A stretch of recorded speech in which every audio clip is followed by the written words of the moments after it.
Well, hello, and welcome again to the 2012fad.com.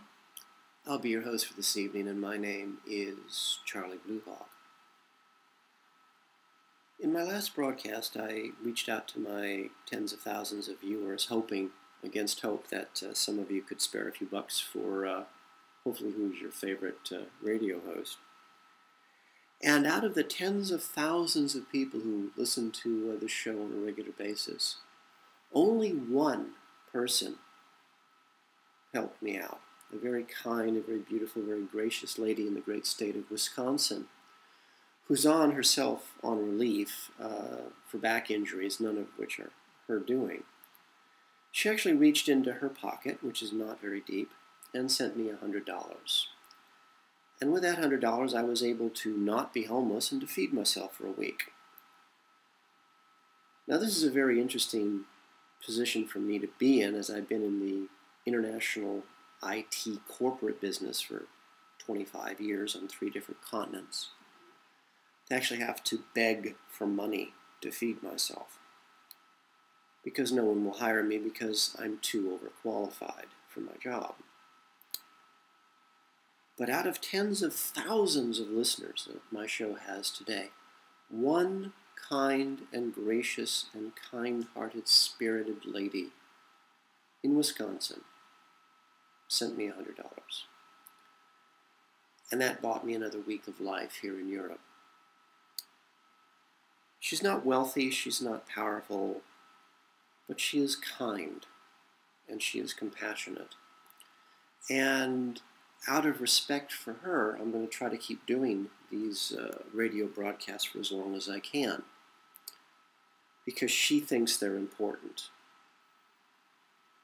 And if you ever wonder why today, of the 7 billion of us who live on the surface of this world, why the 7 billion of us are the descendants of only 25 survivors of the last event, really simple.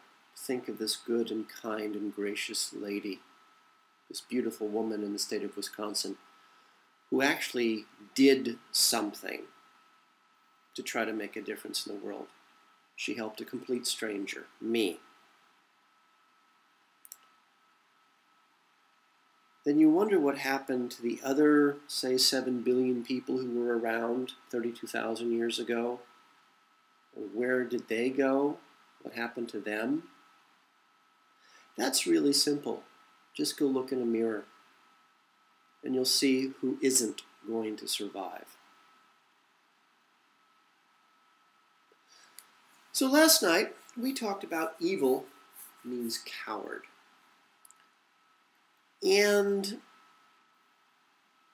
how when you are evil, when evil is your way of life, that you are actually not the powerful, immortal being you like to think yourself as being, and you try to convince others that you are. You actually are just a coward. And you actually manage to get others to do your acts of cowardice for you. But when it comes right down to it, a bully is a coward. And stand up to a bully, you say no, or God forbid you should actually punch him in the nose, he'll start to cry. And he'll run away screaming into the night. I've seen this my whole life. The bigger the brag, the greater the need for a diaper. And how our masters are nothing but cowards. And they hide behind layers and layers and layers of, well, us. Because they have convinced us of their divinity and they've paid us off, those of us who are willing to sell. So whenever you hear our masters speaking, or their servants, Obama or Bernanke or any of these other, well, frankly, mouth-breathing morons, just remember all that bluster and all that arrogance, they're terrified. They're absolutely terrified. And you know who they're terrified of? They're terrified of you and me. And so tonight, I thought we might chat about competition is a sin, and how, as part of their religion, our masters, what they tell us is Christianity, what you and I would just call Satan worship, that amongst the Satan worshippers in black magic ritual, it's actually a sin, believe it or not, they have sins. It's a sin to have the same beliefs, the worship of Satan. Again, doesn't matter if you believe Satan exists or not. Doesn't matter if you believe God exists or not. Our masters believe it. And that's all we really need to deal with at the moment. So our masters who worship Satan, they believe that to compete against one another, especially in a market dominated by, well, you and me, cattle, is a sin. That makes sense. Almost 100 years ago, there was an inexplicable explosion of intelligence on this planet.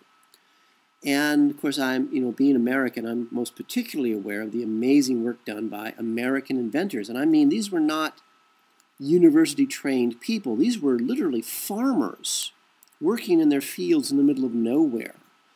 A fellow by the name, I think it's Philo J. Farnsworth, a fellow working in his field, a farmer, created television. Now just stop and think about that for a second. A guy working in his fields in the middle of nowhere created the television set. That's extraordinary. And there were other great inventors all over the world, many of whom actually relocated to the United States in order to continue their work in what was at that time really a free environment, much freer than they were accustomed to in their own homes in Europe. This included, of course, a very famous gentleman who gets, although we all probably know his name, he gets very little credit for the most amazing things that he created. And his name, of course, was Nikola Tesla. He was from Yugoslavia. And this is a man who basically created all of our modern technology. And unfortunately, most of it is our weapons. Of course, this is the doing of our masters. And like all of the men of his time, and there were women as well, of the people of that time who felt that it was so very important to give freely their knowledge, their expertise to the world. They felt that it was important to make a difference. I will tell you now that each and every one of these people, these great thinkers, these great minds, these great humanitarians, all died in poverty, and they all died alone. Nikola Tesla died a broken man in a hotel room in New York. The FBI came in and seized all of his papers, and you can imagine where they went from there. There was a gentleman by the name of Nathan Stubblefield who created something called an Earth battery. Now, we've talked before about how the universe is electrical, and how you and I, right now, are living in a vast, vast ocean of energy, of power. There's literally free energy all around us. And Nikola Tesla knew this. Nathan Stubblefield knew this. Nathan Stubblefield, of the many things he created, was the Earth battery. Basically, you take a couple of poles, you stick them into the ground, and electrical current will flow between those two poles. You have free energy. Nathan Stubblefield, trying to help the human race, died alone in his cabin in winter. His friends went looking for him when they didn't see him for a while. They broke into his cabin. Now, this is the dead of winter. He was broke. He was penniless.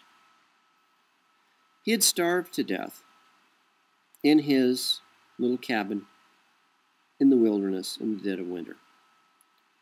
When his friends broke in, the cabin was nice and warm and toasty. Why? Because he used his own technology to keep the house warm, his Earth battery. His reward for trying to help the human race was to die alone, penniless, of starvation, in a cabin, and his cat had eaten his eyeballs because the cat was hungry. I don't blame the cat at all. But this is the fate of people who try to help the human race. This is why my interest in the tens of thousands of viewers is sort of minimal at the moment.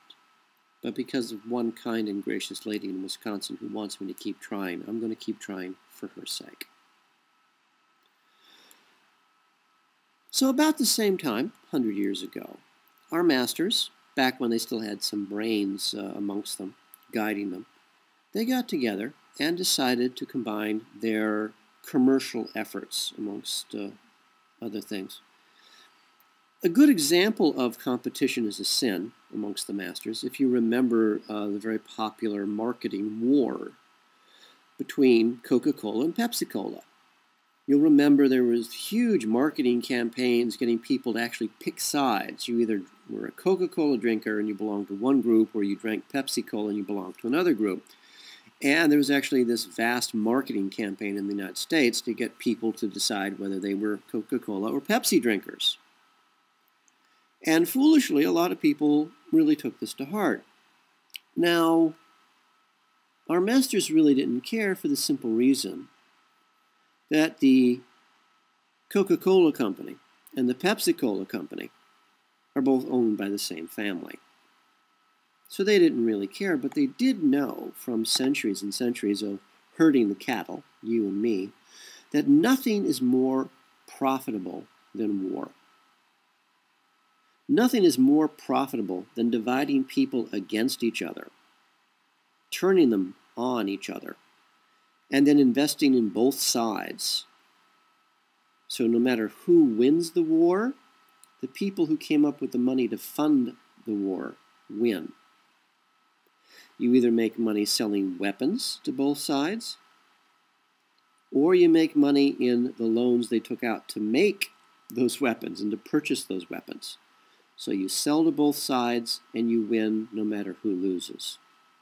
So the war between Coke and Pepsi is just in the microcosm of things profitable.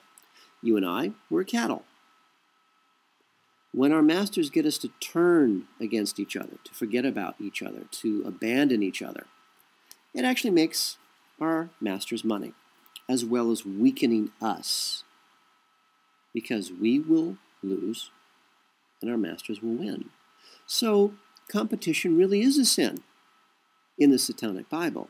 If you're one of the ruling 13 families of the Western world who own the top 1,000 corporations or the international banks, why would you compete against the people in your own church when the goal is to destroy the world, call your god Satan back to rule, throw your god down, and to take her place and sit on the throne and take war out into the galaxy? Now, this is all very scientific-y sounding, but you know, this is what their thinking is. This is what their plan is. How are we going to talk to somebody who believes that they worship Satan, can destroy all life on earth with their HARP technology by burning us all alive, call their god, Satan, back to earth to sit on the throne?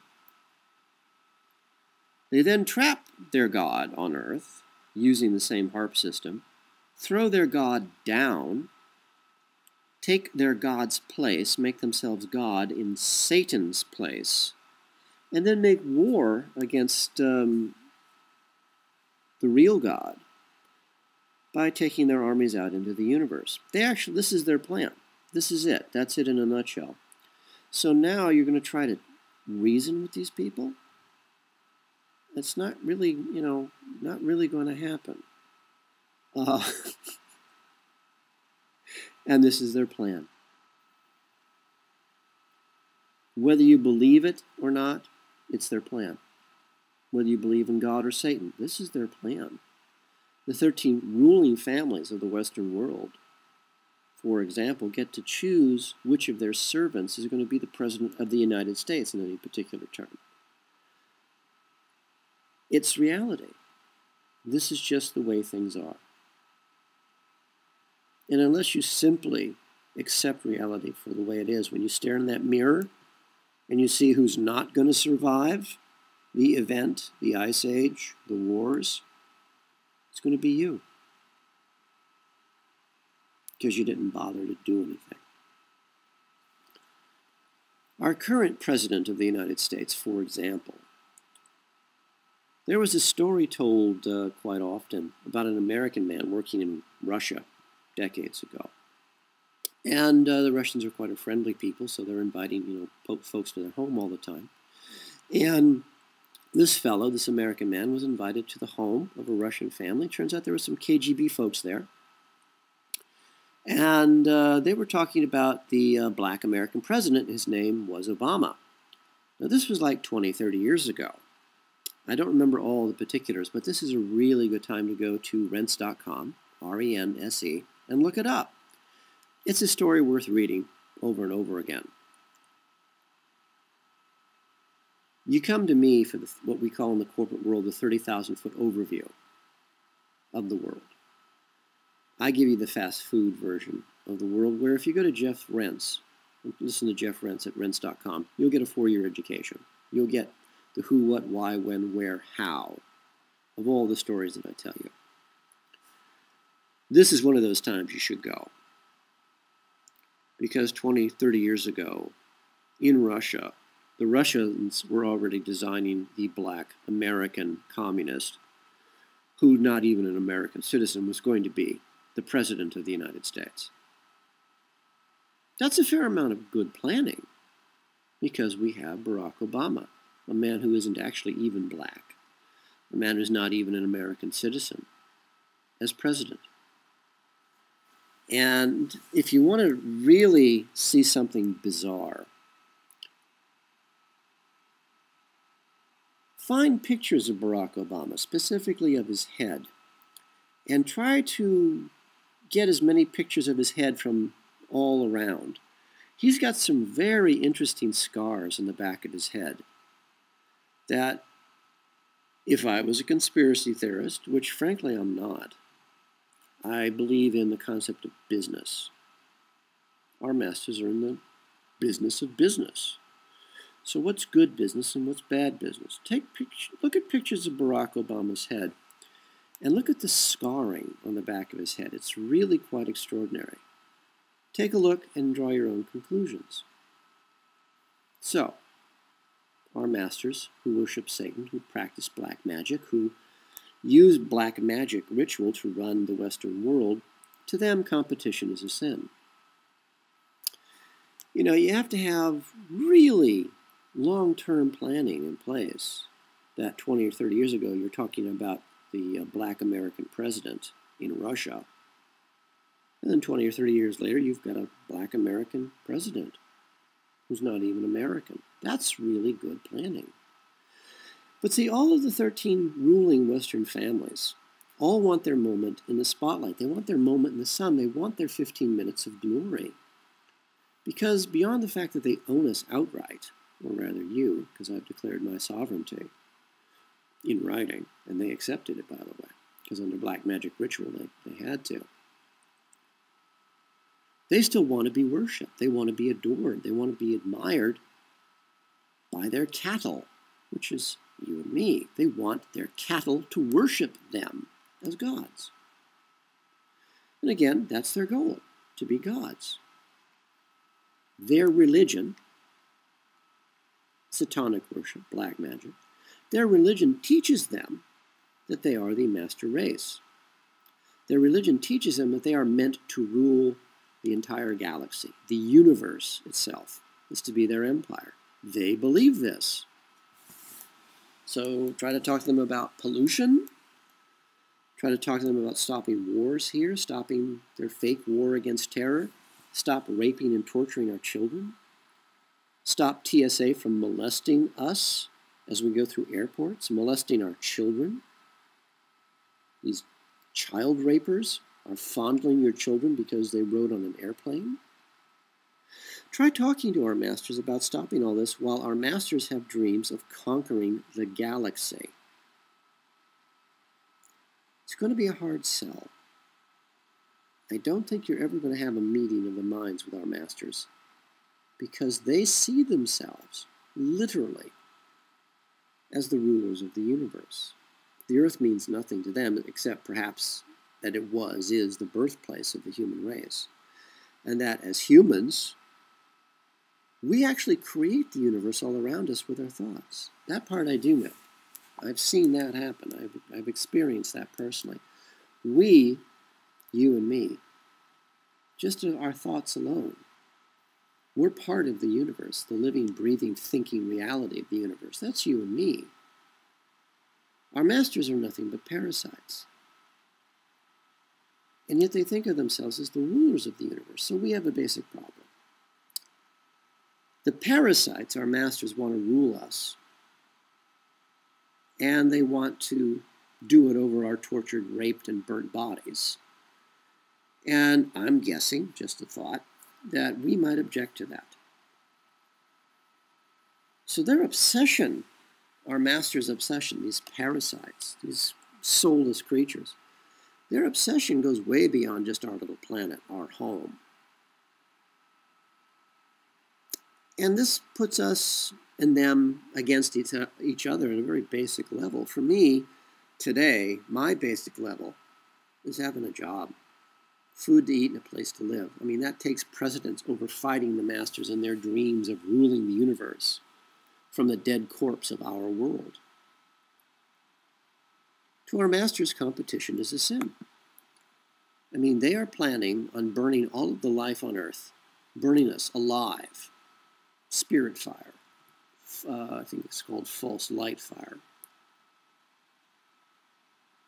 Killing all of us, calling Satan back to earth, throwing Satan down, taking Satan's place, becoming gods themselves, and then going out into the universe in a holy war against the one true God. Part of this concept our masters have is to destroy all life, all human life at the source, the earth. At that point, the universe will fall to pieces, and then, then evil, Satan, can rule, or in that case, in this particular case, our masters have thrown Satan down, so they're going to rule. This just gets, bizarre, frankly. Now, it is a fact that the human race has lived on this earth for at least 2.5 billion years. There's physical evidence of that everywhere. You can see it. And if every 32,000 years the Earth flips end for end, as a natural part of its life cycle, it's a pretty good incentive to leave the Earth and, frankly, find a safer place to live. And if civilization after civilization has collected knowledge over time, has survived a few events and said, it's time to really, find a different neighborhood to live in. This neighborhood's sort of gone to the dogs. And if the universe is electrical, which it is, these civilizations here on Earth left. They learned that with electricity, you can move from planet to planet, from star to star, in ships. They learned the universe is electrical, so there are natural conduits, stargates, linking different places of the universe together, like stepping from one room to the next. You can actually go from planet to planet, star to star, through natural tunnels in the sky. So if this happened over 2.5 billion years, the human race is out there. They are everywhere. And if it's the human mind, the human soul that creates the universe, then the human race is spread throughout this galaxy. That's a lot of war. Just to take, the universe over, and as you destroy those who are actually creating the universe, the humans, what's left?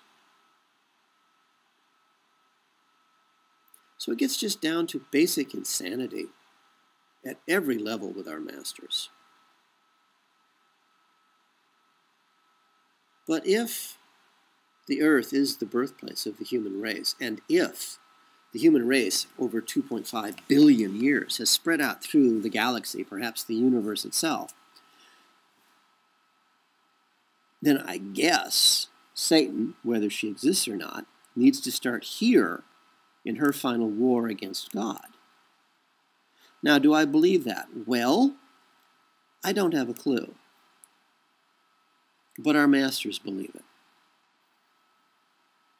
And I have seen with my own eyes one time too many things that I just can't ignore as much as I'd like to.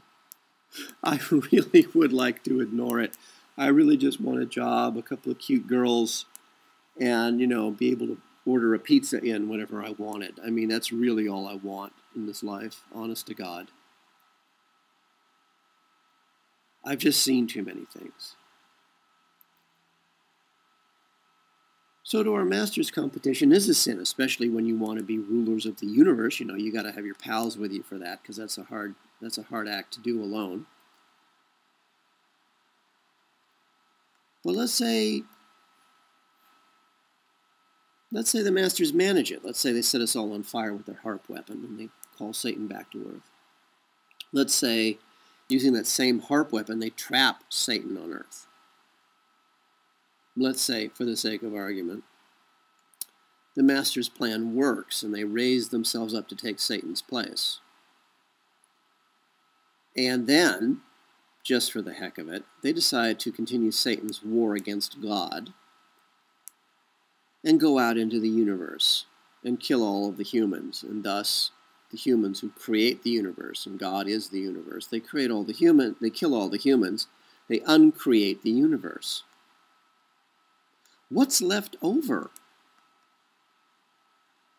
So no matter how you look at this is insanity. It's like God and Satan are lovers and they're having a quarrel. And I hate getting between couples who are quarreling, because the only thing that comes out of couples quarreling is insanity. For all of us here, meaning me, at the 2012fad.com, this is Charlie Bluehawk, wishing you a really good day and reminding you, please, keep at least one good thought.